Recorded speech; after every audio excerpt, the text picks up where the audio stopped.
Bismillahirrahmanirrahim. So last time I was discussing about diabetes mellitus. So today I will discuss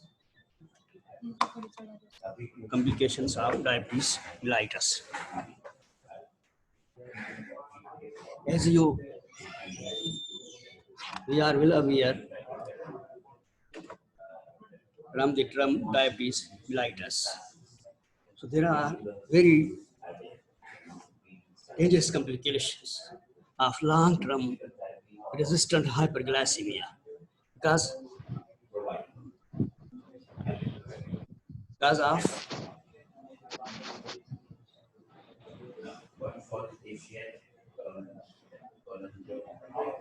metabolic disorders, metabolic complications due to the resistant hyperglycemia. Sure to ache, sure.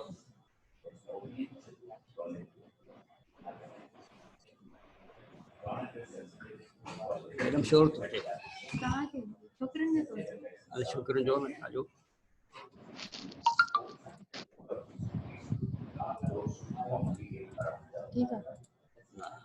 so it is the long term complications of resistant hyperglycemia. So there is metabolic complications. So as a consequence of hyperglycemia of diabetes, every tissue and organ of the body undergoes biochemical and structural alterations, which accounts for the major complications in diabetes. So which may be acute metabolic complications or chronic systemic complications. So due to the long-term hyperglycemia, resistance hyperglycemia.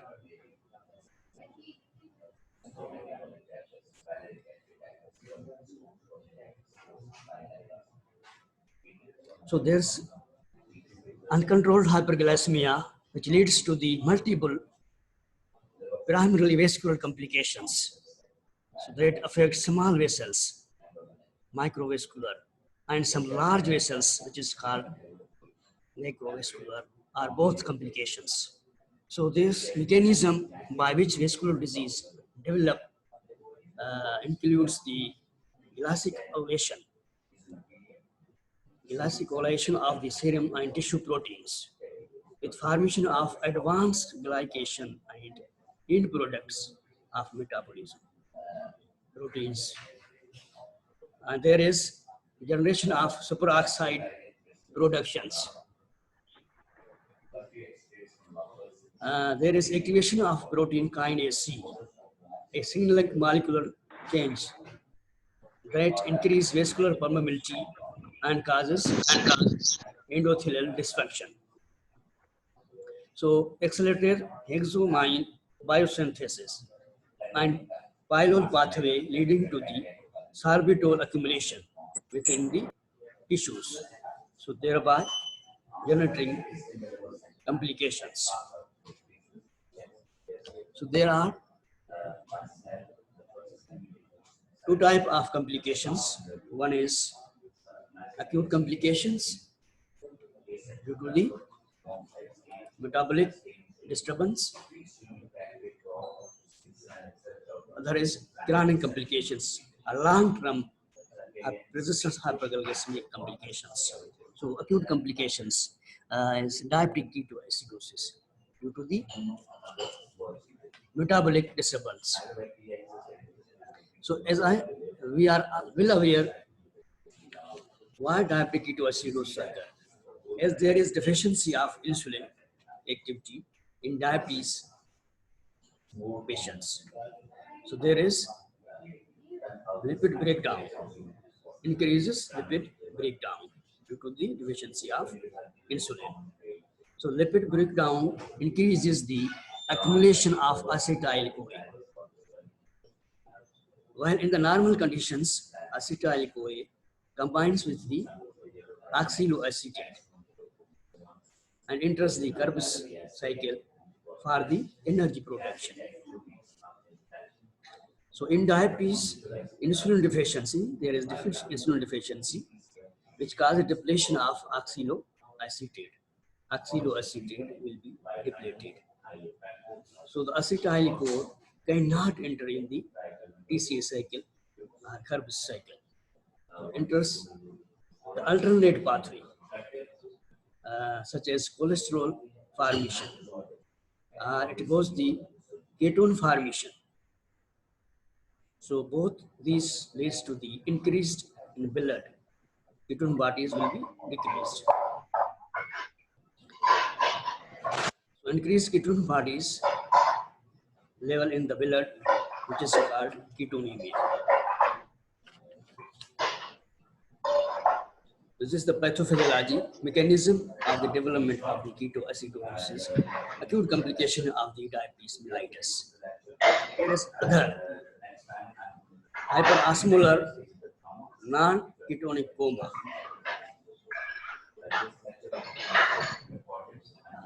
Other is hypoglycemia.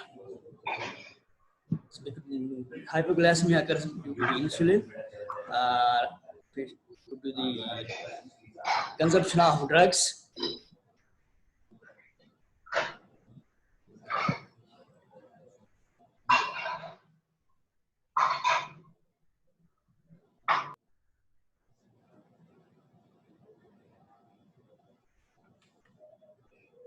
So there's others long-term hyperglycemic diabetic complications, which is known as chronic complications. These are the microvascular and microvascular complications.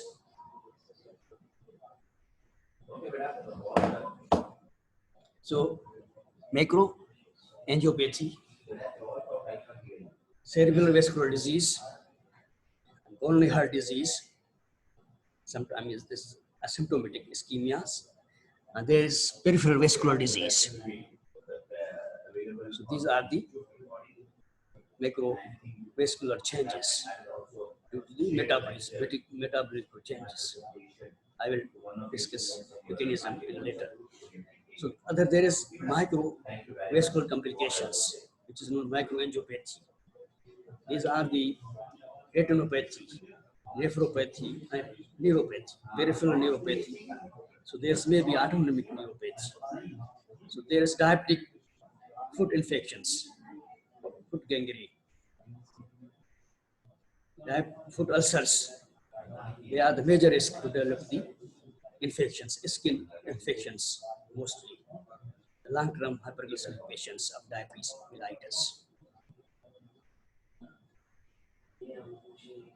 So I have told you diabetic ketoacidosis, mechanism of the diabetic ketoacidosis, how it developed, what is the pathophysiology. The patients will suffer from diabetic ketoacidosis. They will develop signs, symptoms like fatigue, nausea, vomiting, and evidence of dehydration. So there may be deep breathing, foul breathing. There may be hypotension and tachycardia. The patients of diabetes ketosis will suffer from these signs and symptoms. So this is the emergency. Emergency will be treated. These patients have diabetic ketoacidosis.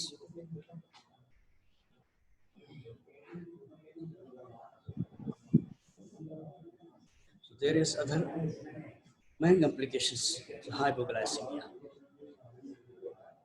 Patients are diabetes. So they may missing any meal or excess exercise or too much insulin use. So the symptoms will be developed tachycardia, palpitations, sweating, nausea and vomiting. So there is progress mental confusion, behavior and coma. Patients will definitely in the coma. Hypoglycemia, the patients are diabetic. Because of missing of meals or excessive use of insulin or some drugs as well. So treatment will be taught by the medicine department in the final year. So what is the pathophysiology of the long-term complications of diabetes mellitus, microvascular complications of resistance hyperglycemia. Now, there is in diabetes, the microvascular changes, both functional and structural abnormalities will occur. The structural hallmark of diabetic microangiopathy is thickening of the capillary basement membrane. So thereby leading to the main functional abnormalities, including increased capillary permeability, blood flow, and viscosity. And this disturbed related functions. So these changes occur early in the course of diabetes and precede organ failure by many years. As I told you, retinopathy, nephropathy, kidney failure. So there's maybe many chemical changes in the basement membrane. So composition have been identified in diabetes. These including increased type 4 collagen and its glycosylation products.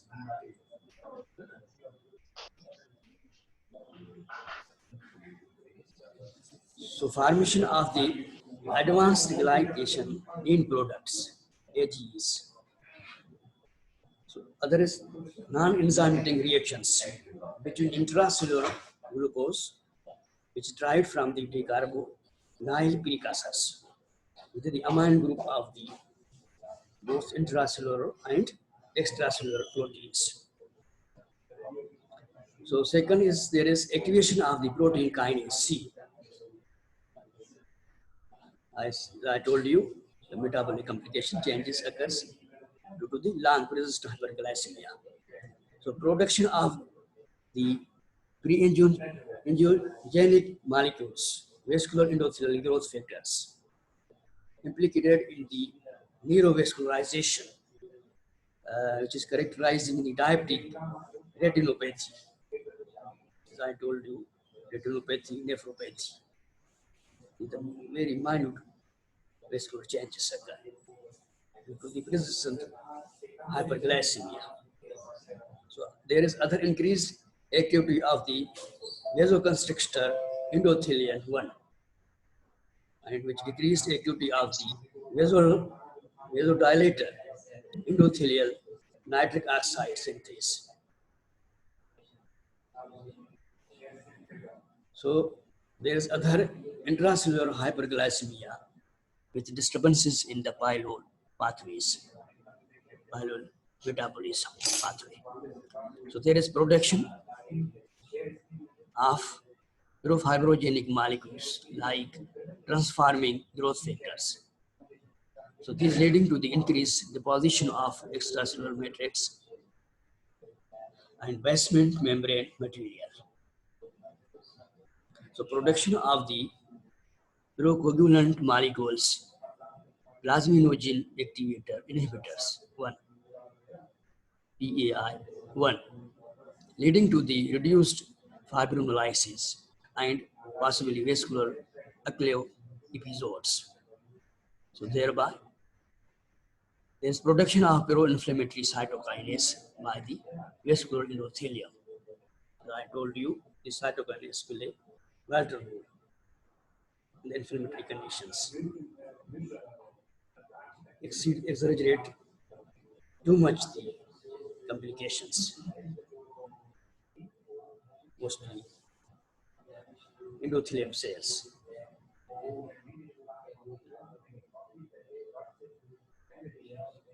So here you are seeing the intracellular hyperglycemia, the disturbance of the pylorol pathway.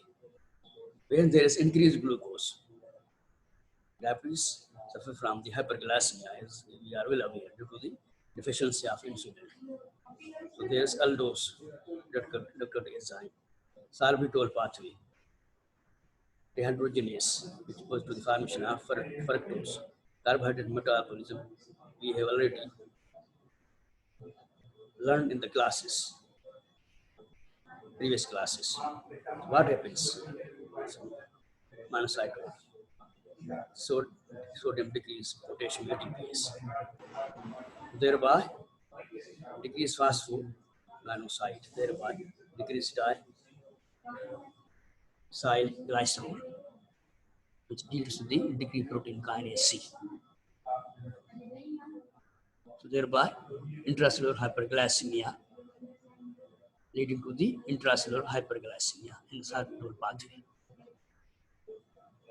So these are the few pathways which are disturbed in the long-term resistant diabetes mellitus.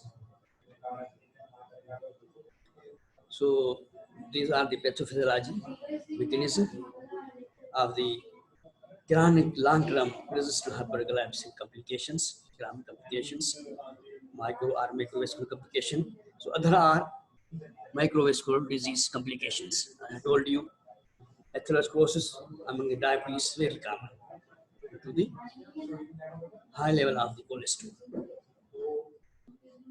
The cardiovascular complications, coronary heart disease, asymptomatic ischemia.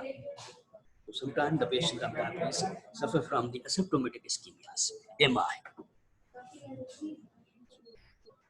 So myocardial infarction. So there is cerebrovascular disease, stroke. Patient may suffer from the stroke, CVA. So there may be peripheral vascular disease.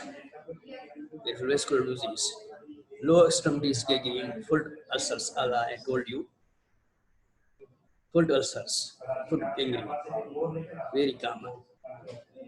Peripheral vascular disease of the diabetes mellitus complications. So skin infections.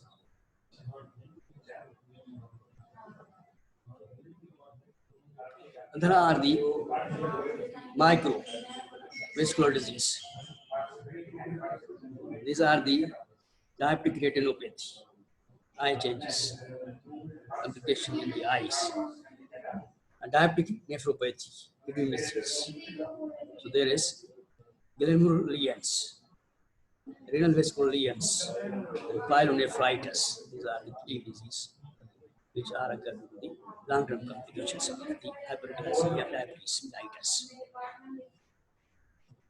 So diabetic neuropathy, I told you, peripheral neuropathy, autonomic neuropathy, I told you diabetic foot infections, most common in the diabetic patients.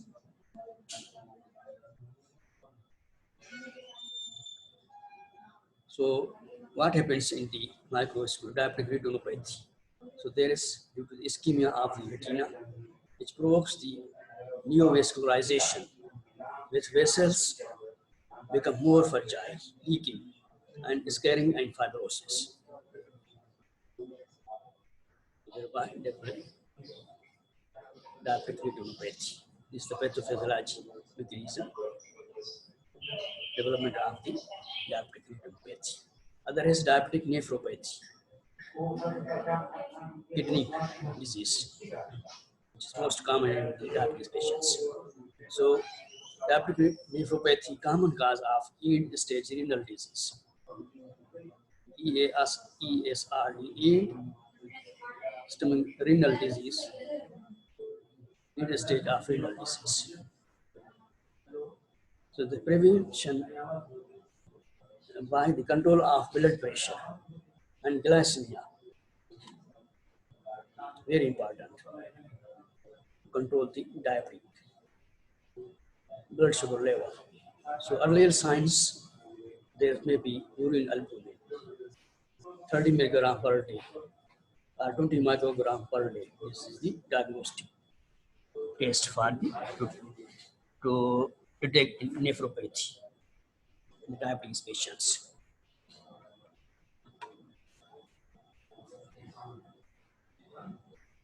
So there is maybe microalbumin stages, 300 microgram per day. Patients suffer from the diabetic nephropathy. GFR, glomerular filtration rate usually maintained. So this may be associated with other organ damage.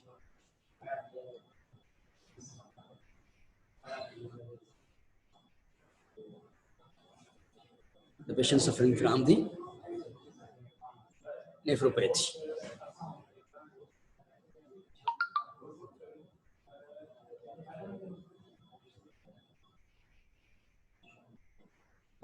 So I have told you the long-term complications of diabetes mellitus. So there may be blindness due to the retinopathy, retinal hemorrhage,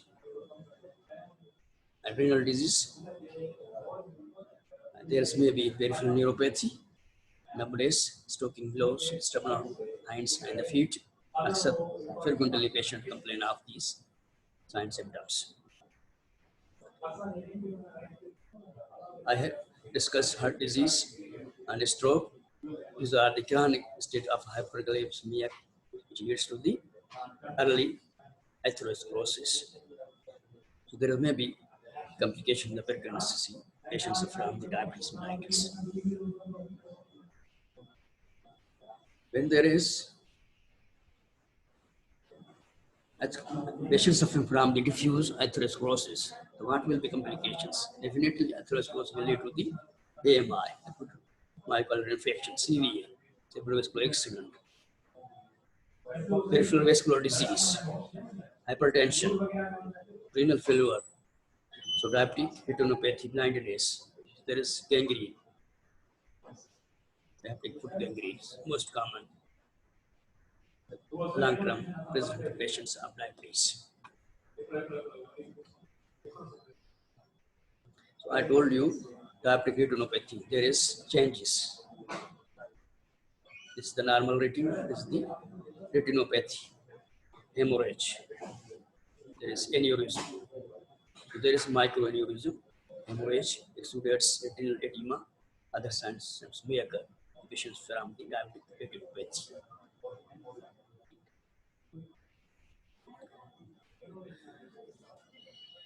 So I told you diabetic nephropathy, 30-40% type 1 diabetes patients develop nephropathy in 20 years of diabetes mellitus, resistant diabetes mellitus. So there may be 50-20% of type 2 diabetes develop nephropathy. How it is manifested by the microalbuminuria and progressive diabetic nephropathy leading to the end-stage renal disease.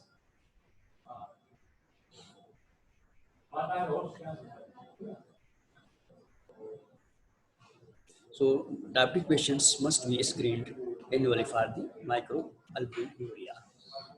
To take patients at high risk of developing progressive diabetic nephropathy.